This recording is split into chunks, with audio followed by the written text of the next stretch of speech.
1991. L'armée irakienne, sous la pression de la coalition internationale dirigée par les États-Unis, quitte le Koweït. Elle laisse derrière elle les puits de pétrole en flammes. Le spectre de la guerre hante la région. Déjà, il y a 2000 ans, l'historien grec Diodore de Sicile parlait des sanglantes batailles qui agitaient la haute Mésopotamie pour le contrôle du bitume. Ce pétrole qui affleure naturellement était utilisé par les hommes de l'Antiquité pour calfater, cimenter ou alimenter les feux sacrés éternels. L'invention du moteur à explosion a exacerbé l'intérêt des hommes pour cette richesse naturelle.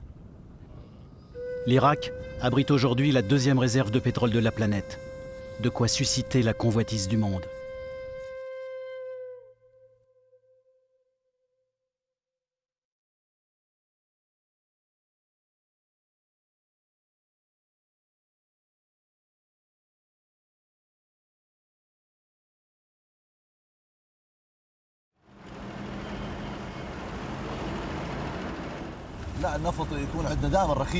Le pétrole a toujours été bon marché chez nous en Irak.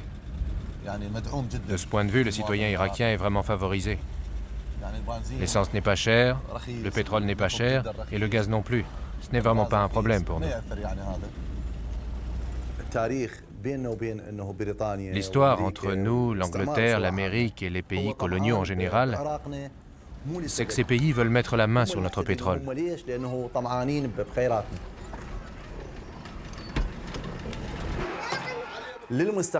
De cette manière, ils pensent pouvoir contrôler le monde entier.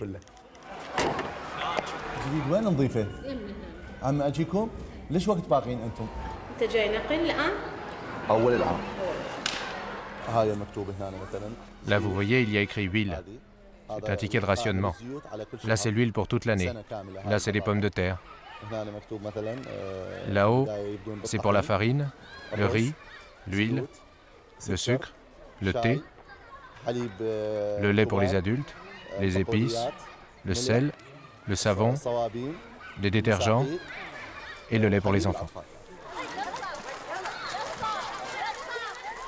Comme les 2/3 de ses compatriotes, Karim n'a survécu ces dernières années que grâce au programme d'échange pétrole contre nourriture, mis en place sous le contrôle étroit des Nations Unies depuis la première guerre du Golfe. Comment expliquer que dans un pays aussi riche en pétrole, la population en soit réduite à survivre dans une économie de pénurie où le prix du kilo de viande est supérieur au salaire moyen d'un fonctionnaire? Pour Karim, qui se fait l'écho du discours officiel, c'est à cause des Occidentaux qui ont un très sévère. Pour les opposants qui ont fui le régime, c'est le résultat désastreux d'une dictature impitoyable. En tout cas, ceux qui ont plus de 30 ans s'accordent tous sur le souvenir d'une période où tout semblait possible.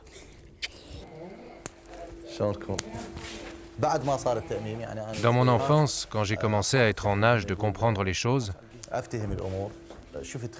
j'ai vu la richesse qui arrivait dans le pays. J'ai vu de plus en plus de voitures dans les rues. J'ai vu les hôpitaux se construire. J'ai vu l'économie devenir florissante. Même le fonctionnaire a pu acheter sa voiture, construire sa maison. Avant, il n'avait même pas de quoi acheter la porte de sa maison. Même celui qui n'avait pas d'argent a pu bénéficier d'un prêt immobilier. Il a pu acheter un bout de terrain, construire sa maison et s'installer. Et tout ça grâce à la nationalisation du pétrole.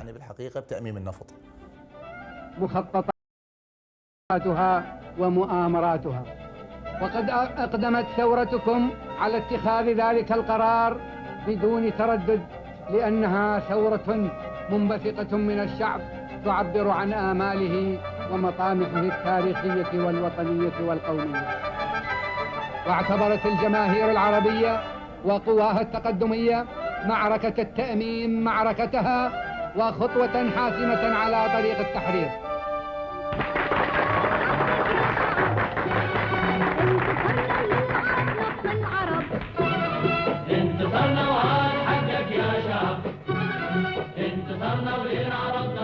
Comme il était heureux ce soir-là, le peuple irakien, fier d'avoir repris possession de son pétrole, sa richesse.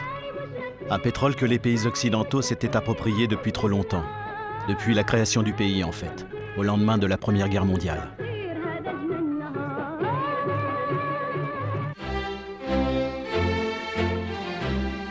« 1920, chute de l'Empire ottoman. Les Britanniques, qui ont déjà flairé le précieux liquide, se font remettre par la Société des Nations, l'ancêtre de l'ONU, un mandat sur la région. À l'emplacement des anciennes provinces de Mésopotamie, ils établissent un royaume rebaptisé Irak. Pendant 50 ans, ils vont contrôler tout le pétrole que trouvera l'Iraq Petroleum Company. L'IPC est un véritable État dans l'État. Les Britanniques en détiennent la majorité du capital. Le reste est partagé entre les Hollandais, les Américains et les Français. Pour les revenus pétroliers, au début, dans les années 30, nous ne touchions qu'environ 12,5% de royalties sur le pétrole. Et à l'époque, la production n'était pas énorme. Moins d'1 million de barils par jour. Et puis, ça a progressivement augmenté. Mais même alors, le prix du baril n'était que d'1,72 $. Et il est même redescendu à 1,20 $ pour finalement remonter dans les années 70. Et le pétrole ne jouait pas un rôle très important dans le budget irakien. Dans les années 50, les pays producteurs comme l'Irak n'ont aucun poids face aux grandes compagnies internationales, en majorité anglo-saxonnes, celles qu'on appelle les Sept Sœurs. Pourtant, leur toute-puissance s'effrite. L'ordre ancien fait encore illusion, mais plus pour longtemps. Après la nationalisation du pétrole en Iran, puis du canal de Suez en Égypte, c'est maintenant Bagdad qui fait trembler le sol sous les pieds des compagnies pétrolières en cet été 1958.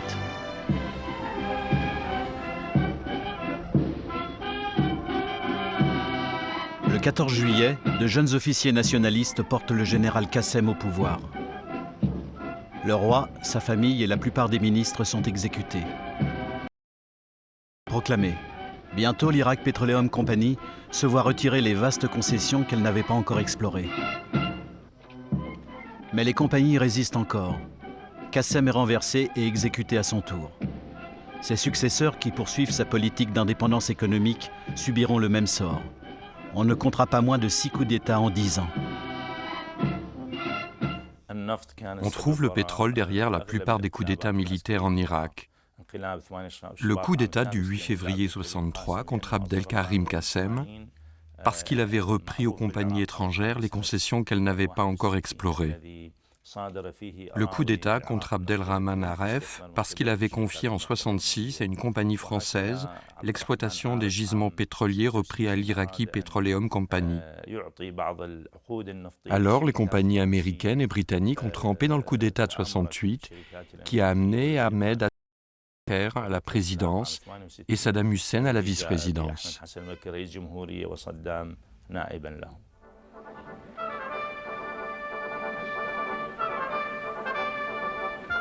Saddam Hussein n'est encore que le numéro 2 du régime.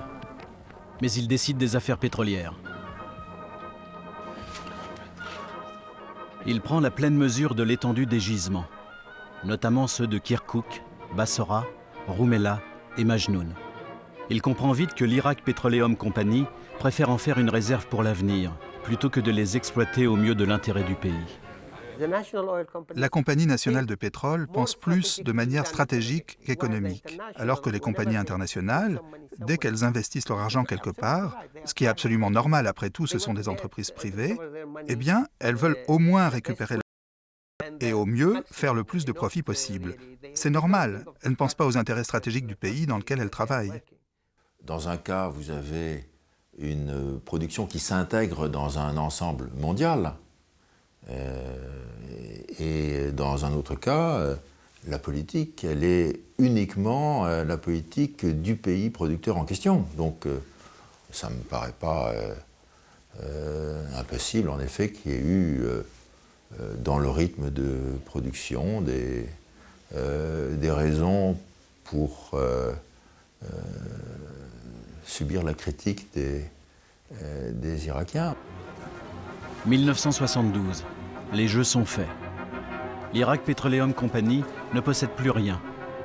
La fièvre de la nationalisation touche bientôt l'Arabie saoudite, le Koweït, Abu Dhabi, le Qatar. En moins de 2 ans, tous les intérêts anglo-saxons de la région sont nationalisés. Les producteurs sont désormais maîtres de leur pétrole. Les prix, les quantités à produire, tout est décidé en commun au sein de l'OPEP. L'OPEP, à cette époque, c'était une instance politique où s'affrontaient 2 camps. Il y avait ceux qui prônaient une politique nationale du pétrole dans leur pays et ceux qui recherchaient avant tout une coopération au jour le jour avec les pays consommateurs et les compagnies pétrolières internationales. À cette époque, la position de l'Irak, c'était que l'OPEP devait imposer aux compagnies pétrolières et aux pays consommateurs le respect de ces droits. Et les compagnies internationales ont bien dû se rendre compte que ce n'était plus comme avant, qu'elles ne pouvaient plus travailler avec ces pays comme dans les années 50 ou 60. Enfin, les pétroliers sont des gens qui sont prêts à faire face à des brutaux. Hein. On parle souvent des chocs pétroliers, vous voyez, la nationalisation, tout ça, ça fait partie du paysage. Pour ces nouveaux propriétaires, le pétrole devient une arme politique. En octobre 1973, la guerre du Kippour éclate entre Israël et ses voisins arabes. L'OPEP décide de réduire sa production et de multiplier par 4 le prix du baril qui en 3 mois passe à $12. L'Occident industrialisé est suspendu aux déclarations du Cheikh Yamani, ministre saoudien du pétrole. Pour l'Occident, c'est la première crise pétrolière qui s'annonce. Et pour l'Irak, une ère d'euphorie qui commence. Le pétrole devient un outil du développement. Ils ont reçu le fruit de leur exploitation, de leur production, et ils en ont fait l'usage qu'ils ont voulu. On ne se contentait pas de développer le pétrole rien que pour le vendre et faire de l'argent. Il s'agissait de développer une industrie, de former des gens. L'industrie du pétrole, c'était une véritable école où on formait des tas de personnes qui allaient ensuite dans d'autres secteurs, au ministère de l'Industrie ou ailleurs. Le gouvernement entend utiliser à sa manière la manne pétrolière dont les revenus se sont multipliés par 10 en 2 ans. Objectif : faire de l'Irak le pays arabe du Moyen-Orient le plus développé, le plus moderne, le plus prospère. Une véritable révolution industrielle est lancée, fondée sur le pétrole. Raffineries, complexes pétrochimiques, cimenteries, centrales électriques, industrie lourde.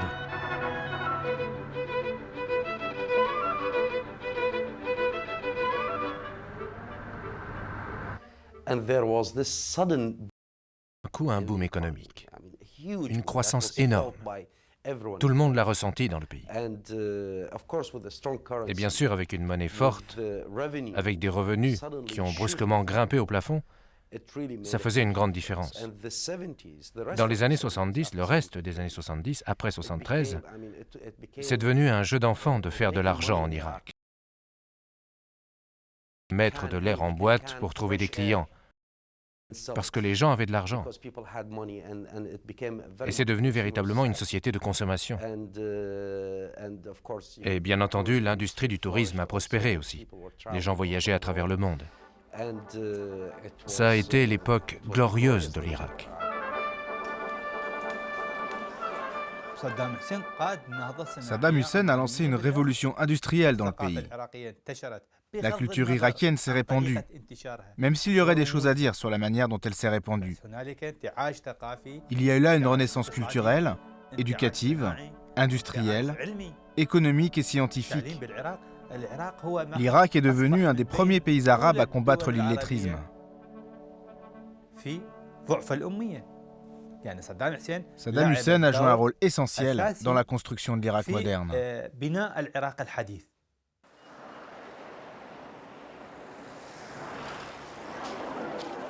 Année glorieuse où la rue apprend à connaître ses nouveaux maîtres. Un seul parti dirige le pays, le parti Baas, parti supranational qui place l'unité de la nation arabe au centre de sa doctrine. Il se veut moderne, laïque, socialiste. Mais tout cela cache mal la terreur qui s'installe. Il n'y a qu'un seul parti et Saddam est son chef.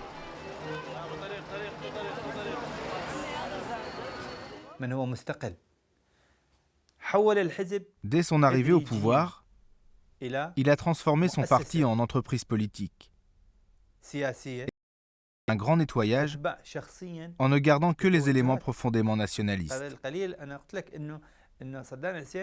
Par la suite, Saddam Hussein a observé la situation et par des menaces, des exécutions ou d'autres procédés, il a changé la direction historique du parti.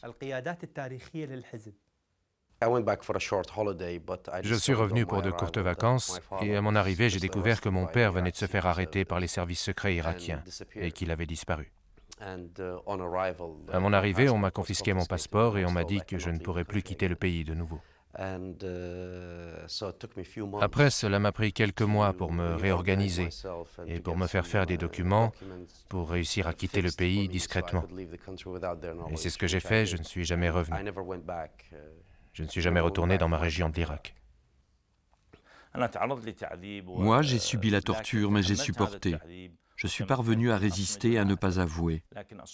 Mais, plus tard, quand le régime de Saddam est devenu plus efficace, les instruments et les systèmes de répression sont devenus plus durs et la torture est vraiment devenue horrible. Personne ne pouvait résister et il y a eu beaucoup de morts parmi les prisonniers. Pour tenir le peuple, le bâton ne suffit pas. Saddam veut faire rêver.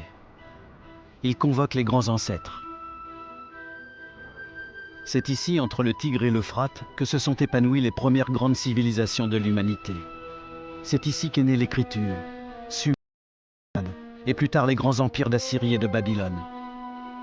Dans les rêves proposés aux masses, le chef du parti, chef de l'État, chef de la nation, Saddam, s'associe aux figures légendaires des grands conquérants. Il se voit l'égal des Sargon l'Ancien, Hammurabi, Nabuchodonosor, Assurbanipal.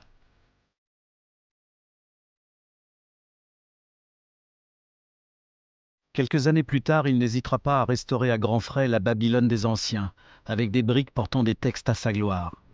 Il pourra alors se croire près de réaliser son rêve.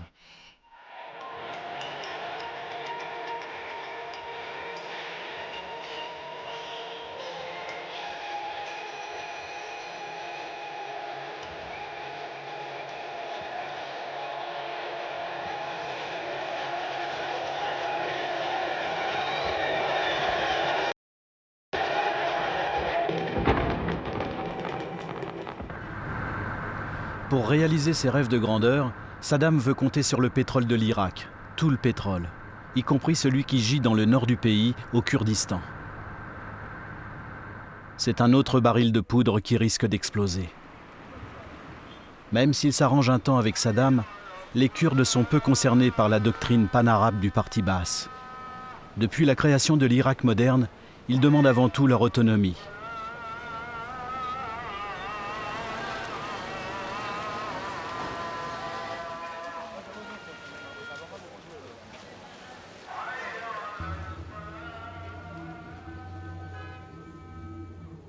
En 1920, les grandes puissances de l'Occident avaient promis aux Kurdes qu'ils pourraient avoir leur propre État. Promesse oubliée sous la pression des Britanniques qui n'entendaient pas perdre le contrôle des gisements encore inexploités de la région. Le territoire des Kurdes est alors découpé au profit de la Turquie, de l'Irak, de l'Iran. Cette décision, les Kurdes la ressentent comme une injustice. Elle les poussera à se révolter périodiquement contre le pouvoir central de Bagdad. Pour avoir la paix, Saddam reconnaît leur particularisme, leur droit à pratiquer leur langue, à l'étudier à l'école, et entame avec Mustafa Barzani, leur chef, des discussions sur l'autonomie. Mais en aucun cas il n'est question pour Saddam de renoncer au pétrole de cette région, qui assure le tiers des revenus de l'État.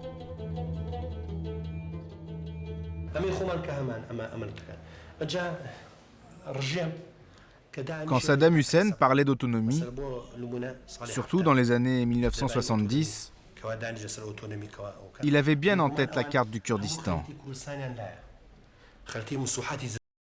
savait très bien où se trouvent les endroits volcaniques, les endroits où on peut trouver du phosphore ou du fer, par exemple.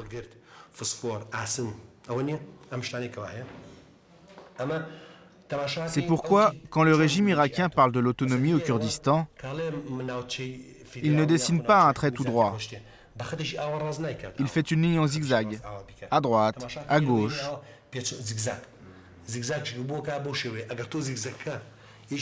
Et si on regarde bien, on voit que les zones pétrolières, les zones de richesse du Kurdistan sont toujours sous la protection du régime. Pourquoi ? Parce que si la richesse du Kurdistan était entre les mains des Kurdes, ils auraient une économie très forte. Par conséquent, les Kurdes auraient une force trop importante dans la région. Et Saddam Hussein ne voulait pas que les Kurdes puissent contrôler la production de la région. Finalement, Bagdad décrète de son propre chef l'autonomie d'un Kurdistan redessiné, sans Mossoul, Kirkouk, Kanakin, les régions riches en pétrole. La solution est inacceptable pour le chef kurde Barzani, qui reprend les armes avec le soutien logistique du Shah d'Iran. En 1975, nouveau retournement tactique. Saddam signe avec le Shah d'Iran les accords d'Alger. L'Iran y gagne la rive gauche du Châtel arabe, la frontière se trouve maintenant au milieu du fleuve. En échange, le Shah promet de ne plus soutenir les Kurdes qui bientôt ne peuvent plus résister. Saddam peut alors déclencher une véritable politique d'épuration ethnique des villes pétrolières. Le pétrole doit être irakien et arabe. 200 000 Kurdes se réfugient dans des camps au Kurdistan ou en dehors du pays.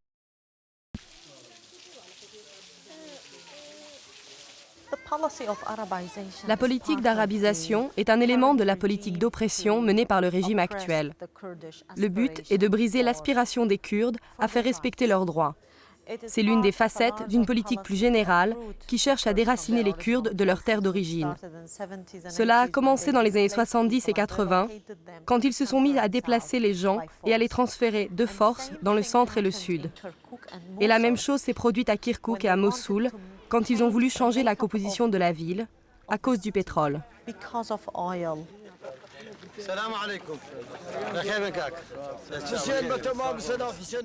Cet homme voulait tuer Saddam Hussein, mais il s'est échappé.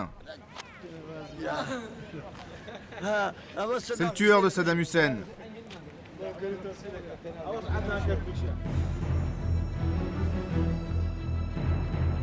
Saddam tient dorénavant en main tous ses gisements pétroliers. Ses revenus sont assurés. Il veut croire qu'il a les moyens de ses ambitions.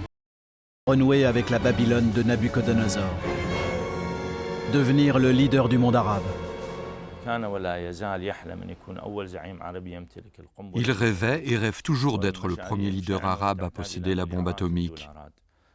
Les projets nucléaires nécessitent des milliards de dollars. Et grâce à ses revenus pétroliers, il pensait pouvoir réaliser ce rêve et obtenir la technologie pour la fabrication de la bombe atomique. Ses revenus se sont multipliés par 14 entre 1973 et 1980. De quoi se forger un outil militaire toujours mieux équipé et une armée toujours mieux entraînée.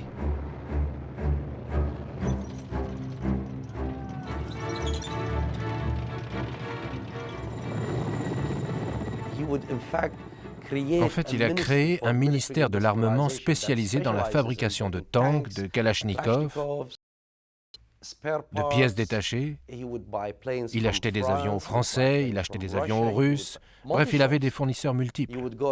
Vous alliez sur une base aérienne irakienne, vous trouviez des MiG à côté d'avions français et d'hélicoptères britanniques. Vous savez, c'est simple, il achetait de tout, partout. Il a transformé son pays en un vaste camp militaire. Et il adorait ça. Parce que plus il en avait, plus il s'en procurait et plus il se sentait puissant, au moins au niveau de la région.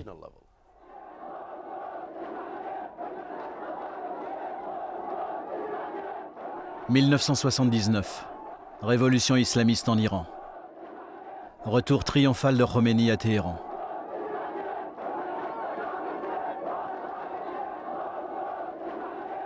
Saddam estime que l'heure est enfin venue pour lui de s'affirmer du Moyen-Orient. Il veut profiter de la faiblesse de son voisin aux prises avec la révolution. Et il peut compter sur la bienveillance de l'Occident.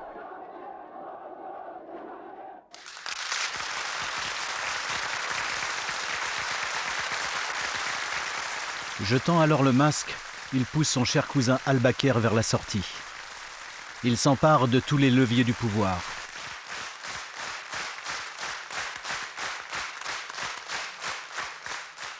Il est désormais à la tête d'un pays riche, d'un État fort, qui fait contrepoids à l'Iran. L'Occident a eu peur que cette révolution ne se répande dans toute la région. Ils ont voulu minimiser ou réduire cette révolution, ou même l'étouffer. Alors ils ont encouragé Saddam, et ils ont compté sur lui pour écraser la République en Iran. Il faut savoir que les habitants des régions du sud de l'Iran sont des Arabes, et donc, il a prétendu que ces régions arabes appartenaient à l'Irak, et qu'il fallait libérer ces Arabes de la domination des Iraniens, qu'il a alors qualifiés de Perses.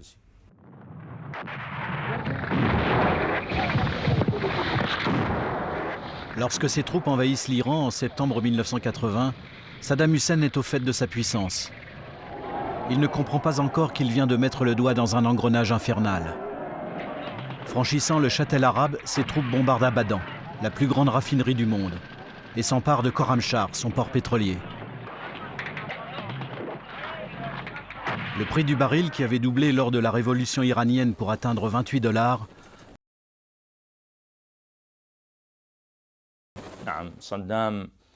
Saddam a essayé d'occuper les régions du sud de l'Iran, qui sont des régions riches en pétrole, pour régner sur le pétrole dans la région. Il rêvait d'être un chef, un leader dans la région, après la disparition du régime du Shah en 1979 et la victoire de la révolution islamiste en Iran. Saddam voulait remplacer le Shah et devenir le gendarme du Moyen-Orient. Et c'est vrai qu'en mettant la main sur le pétrole, il aurait contrôlé une bonne partie du pétrole de la région et un grand pourcentage des sources d'énergie dans le monde.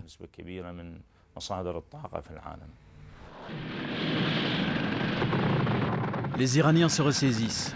Ils repoussent les armées irakiennes et s'emparent de Fao et de son terminal pétrolier. Coup dur pour l'Irak. Le pétrole exporté ne peut plus passer que par la Turquie, après la fermeture du pipeline syrien en 1982. Les revenus pétroliers de l'Irak s'effondrent, une perte de plus de 60%.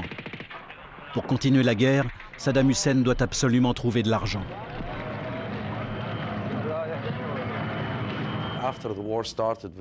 Après le début de la guerre avec l'Iran, il y a eu un arrangement entre l'Irak et l'Arabie saoudite.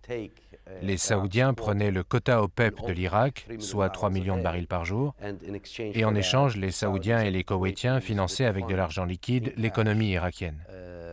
Et c'est ce qu'ils ont fait pendant un certain temps. Après 8 ans d'une guerre terrible, le bilan est désastreux pour les deux pays. 1 200 000 morts. L'OPEP sort affaibli de la guerre. En Irak, la destruction des infrastructures, le manque à gagner pétrolier, la dette extérieure atteignent des chiffres astronomiques. On parle de centaines de milliards de dollars. Des sommes colossales qui vont allumer la mèche d'un nouveau baril de poudre.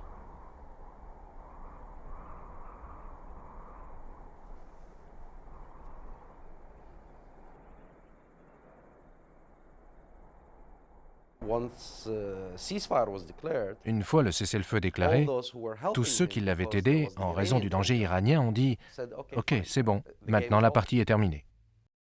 Et il s'est retrouvé très seul. Il n'avait plus les moyens de continuer ses projets. Il n'avait pas l'argent qu'il fallait, en tout cas pas assez. Alors il a fallu qu'il cherche d'autres sources de financement. 1988. Les prix du pétrole ont chuté jusqu'à $13 le baril. Saddam ne peut pas compenser la baisse des revenus du pétrole irakien par une augmentation de sa production. Il ne peut rien attendre de ses anciens alliés américains. Une fois la guerre terminée, ceux-ci ne le trouvent décidément plus fréquentable. Il attend du moins de ses créanciers, ses frères de la nation arabe comme il dit, qu'ils épongent son ardoise.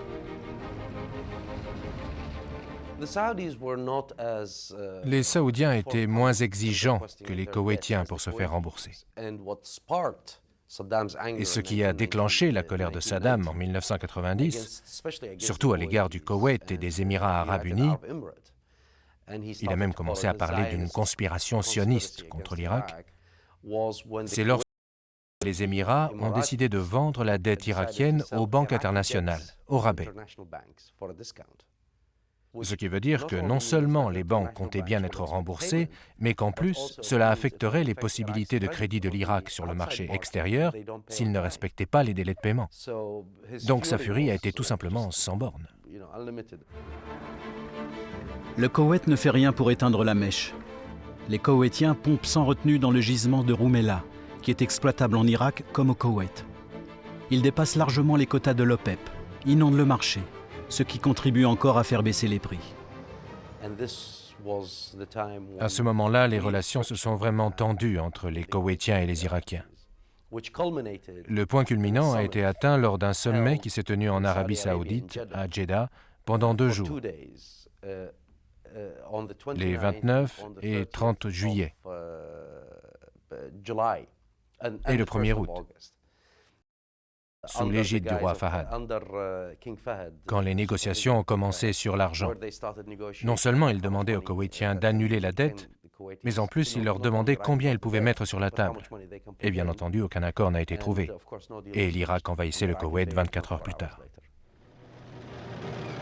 Le nouveau baril de poudre a explosé. Une coalition de 30 pays occidentaux et arabes se met en mouvement, menée par les Américains. Saddam tente bien de rallier à lui les Arabes, en envoyant quelques missiles Scud vers Israël, pourtant restés en dehors du conflit. Mais Saddam n'est pas Nabuchodonosor, qui avait mis fin au royaume de Juda. En quelques semaines, le Koweït est libéré et les Irakiens repoussés. Il laisse un pays ravagé et 750 puits de pétrole en flammes. Quant aux rêves de Saddam, ils sont anéantis.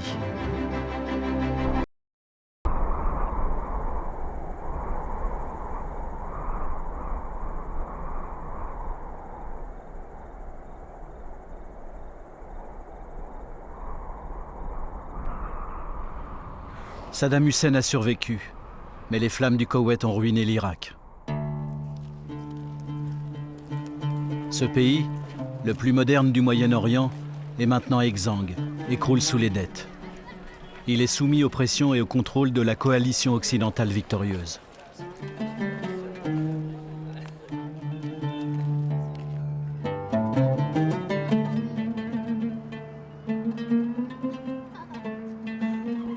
Pour prévenir une catastrophe humanitaire, l'ONU place le pays sous tutelle. 20 ans après la nationalisation, les Irakiens ont perdu, au profit des étrangers, le contrôle effectif de leur pétrole, dont ils étaient si fiers. Le processus est le suivant.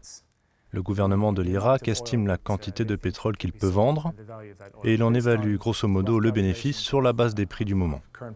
Et sur cette base, nous préparons la distribution de nourriture. C'est le gouvernement irakien qui s'en occupe pour le centre et le sud du pays, et pour le nord, ce sont les agences des Nations Unies. Une fois le pétrole effectivement vendu, les profits sont déposés sur un compte bloqué des Nations Unies. 59% des ressources sont allouées à la partie sud et centre de l'Irak, 13% sont réservés au nord, aux 3 provinces du nord. 25% sont retenus par les Nations Unies pour un fonds spécial de dédommagement pour le Koweït, créé au Golfe. Il sert donc aux réparations de guerre, essentiellement au bénéfice du Koweït. 2,2% sont utilisés pour les coûts administratifs liés au programme Pétrole contre nourriture, en particulier dans le Nord, et 0,8% servent à financer le programme de désarmement de l'ONU, l'UNMOVIC. Donc c'est une vente sous tutelle, si je peux m'exprimer ainsi, c'est une vente surveillée. Et il y a beaucoup de compagnies, de grandes compagnies qui ont acheté du brut irakien depuis que ce système a été mis en place par les Nations Unies.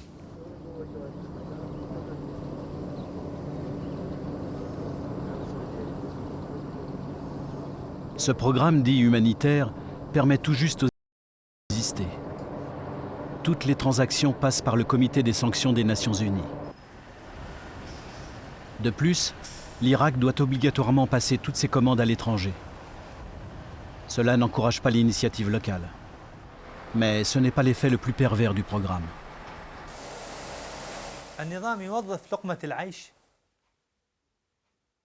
Le régime utilise les cartes de rationnement pour garder le citoyen irakien sous sa coupe.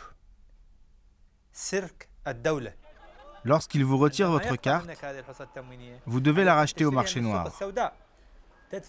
Et là, ça vous coûte le double de votre salaire mensuel. C'est pourquoi le citoyen se dit, finalement, c'est mieux de marcher avec l'État pour ne pas perdre mon pain quotidien. Ce qu'a gagné Saddam Hussein, c'est qu'il est arrivé à étouffer toute Même si ce programme humanitaire existe effectivement, il ne répond qu'à une partie des besoins de ce pays. C'est clair. Il ne peut certainement pas se substituer à une vie économique normale. En plus, nous n'avons pas de données officielles là-dessus, mais nous avons pu constater que la pauvreté a augmenté en Irak de manière dramatique. L'Irak, dans le temps, c'était un pays riche.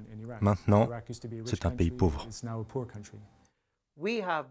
Nous avons perdu 300 milliards de dollars en 10 ans, du fait de ne pas avoir atteint notre objectif de 6 millions de barils par jour, du fait de ne pas produire à la mesure de nos capacités.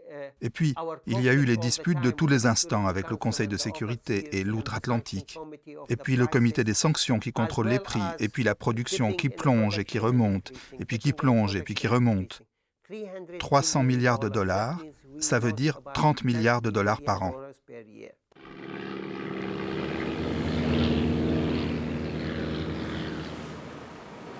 L'embargo total auquel est soumis l'Irak n'est pas étranger à ses pertes financières. Premier visé, le commerce du pétrole. Il est étroitement contrôlé par les inspecteurs de l'ONU. C'est l'ONU qui autorise la mise du pétrole sur le marché, qui fixe les quantités, ou les prix de vente.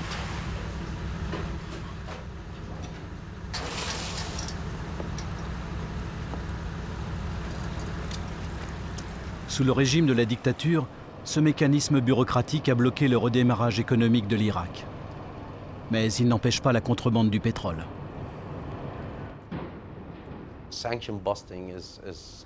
Le contournement des sanctions touche tous les produits aux frontières entre l'Irak et ses voisins. Et aujourd'hui, je peux vous affirmer que ce contournement génère 6 milliards de dollars par an.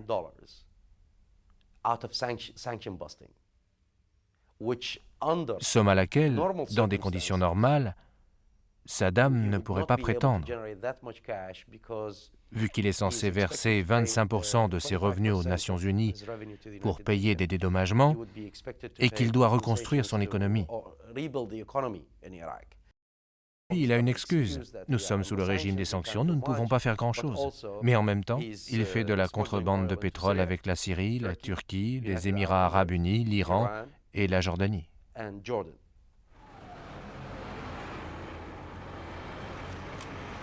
Tous les jours, ce sont ainsi des centaines et des centaines de camions-citernes qui passent les frontières. Une sorte de pipeline sur roue.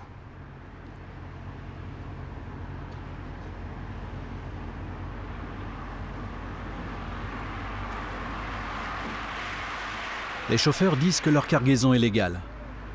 Les hommes de l'ONU ne sont pas là pour le vérifier.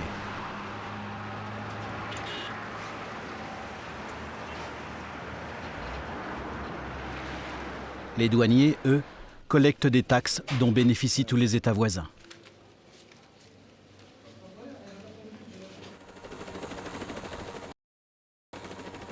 Le plus gros de la contrebande se fait dans le golfe arabo-persique, avec la complicité des douanes de l'Iran et des Émirats arabes unis.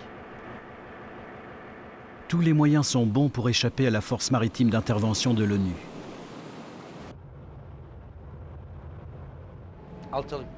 Je vais vous raconter, je vais vous donner un exemple typique de la manière dont ça se passe. Un pétrolier se rend à Aqaba, par exemple. Avant d'arriver dans le secteur où les inspecteurs de l'ONU officient, le bateau est chargé d'eau.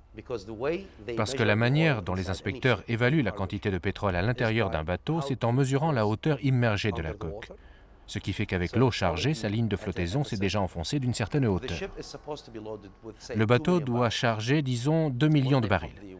Il vide l'eau et charge 3 millions de barils. Les inspecteurs de l'ONU viennent, mesurent le niveau, qui équivaut alors à 2 millions, que l'eau a été vidée. Alors, ils donnent un certificat comme quoi tout est légal et que le bateau est rempli de 2 millions de barils. Mais il contient réellement 3 millions de barils. Il s'en va. Et ils vendent 2 millions de barils dans le cadre du programme pétrole contre nourriture et 1 million en liquide. C'est une combinaison parfaite. Et ça marche pour eux depuis 1992. Et tout le monde se fait de l'argent. Tout le monde sauf le peuple d'Irak. Sauf le peuple qui est le propriétaire du pétrole. Que reste-t-il pour la majorité des Irakiens? Le souvenir d'une prospérité perdue, les réminiscences d'une éducation de bon niveau, des compétences techniques reconnues, de quoi bricoler pour parer au plus pressé dans un pays où l'outil industriel est usé, et où pour commander la moindre pièce de rechange, il faut avoir l'approbation de l'ONU.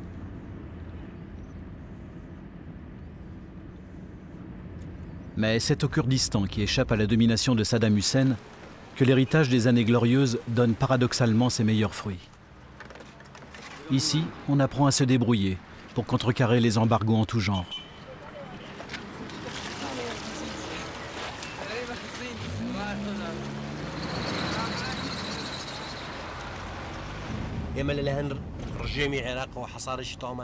Nous avons subi un embargo total sur le combustible de la part du régime irakien. C'est pourquoi les populations ont commencé à couper les arbres dans les montagnes pour l'utiliser comme combustible. Ce chemin que nous avons parcouru depuis Souleymania, ce beau Kurdistan là sous vos yeux, eh bien tout était forêt. Et maintenant, il n'y a même plus un arbre.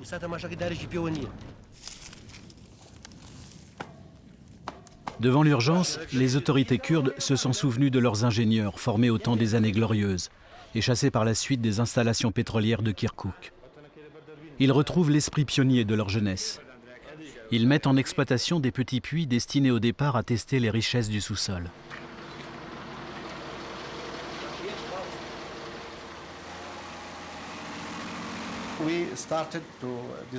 Nous avons commencé par construire une petite raffinerie avec du matériel et des équipements qui se trouvaient dans des usines au Kurdistan.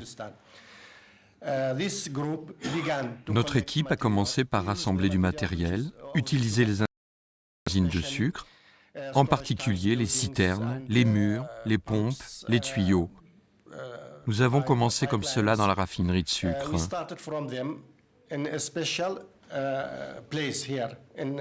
Pourquoi une raffinerie de sucre?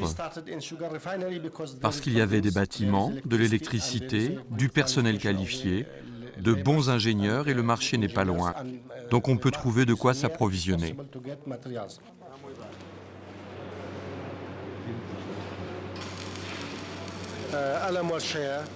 Vous êtes ici dans l'atelier de mécanique.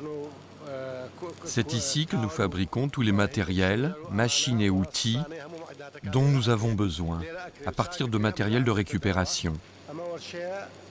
C'est ainsi que nous avons fabriqué nos fours et nos tours. On répare aussi tous les matériels et les machines en panne. On fabriquait par exemple les mélangeurs que nous utilisons. Tout est fabriqué sur place et ensuite monté sur la raffinerie.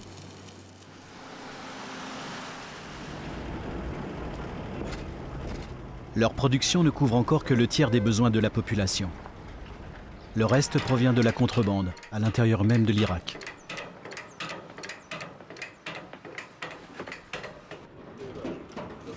D'où vient ce pétrole? Il vient de Kifri en Irak. Et comment il arrive ici? Il arrive clandestinement. Oui, il arrive clandestinement. Normalement, il arrive le soir.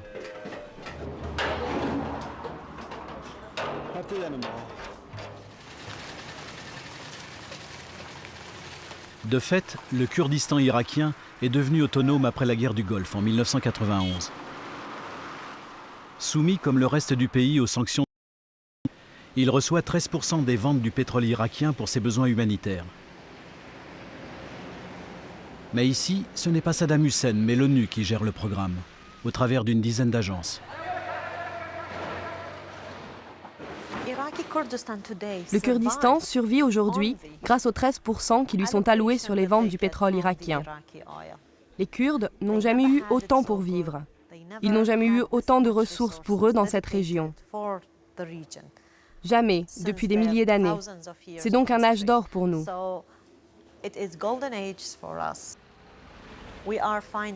Le résultat est impressionnant. Avec ce pétrole, nous avons réussi à construire plus de 3000 communautés sur les 4500 détruites par le régime de Saddam.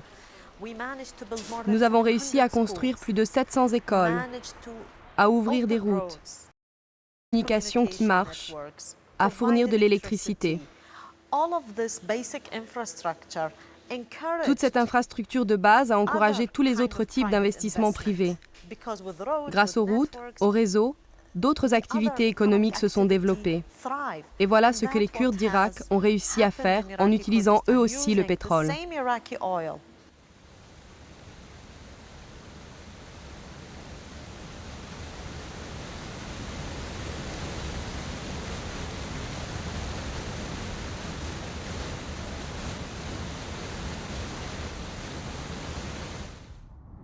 En Irak, l'avenir n'est peut-être pas aux dictateurs. Ils sont de mauvais prophètes. La question demeure. La tutelle internationale permettra-t-elle au peuple irakien d'exploiter et de vendre son pétrole? Sur quelle base le pétrole irakien devrait-il être confisqué par les compagnies internationales? Des choses pareilles, ça ne se fait plus dans le monde actuel. Non, je pense qu'avec la mentalité irakienne, l'industrie pétrolière nationale ne va rien changer à sa politique. C'est la mise en place de cette politique qui va être différente. Ce que je veux dire par mise en place, c'est que le meilleur gagne. Reste à savoir qui décidera. Des Irakiens, des compagnies internationales, des gouvernements des grandes puissances. Qu'on puisse aujourd'hui dire que telle ou telle société aura la mainmise ou la prééminence parce qu'ils sont de telle ou telle nationalité, je crois que c'est un peu prématuré. Comme toujours, il y aura une association, des consortiums de plusieurs compagnies sur des grands champs pétroliers. Le Vénézuélien Juan Pablo Pérez Alfonso, fondateur de l'OPEP, voyait dans cette organisation le moyen pour les pays du tiers-monde de retrouver une vraie indépendance économique et culturelle. Mais plus que d'argent, disait-il, c'est de temps dont nous aurons besoin pour gagner cette indépendance. Ce temps qui, en Irak, semble être suspendu, dans l'attente d'on ne sait quel espoir.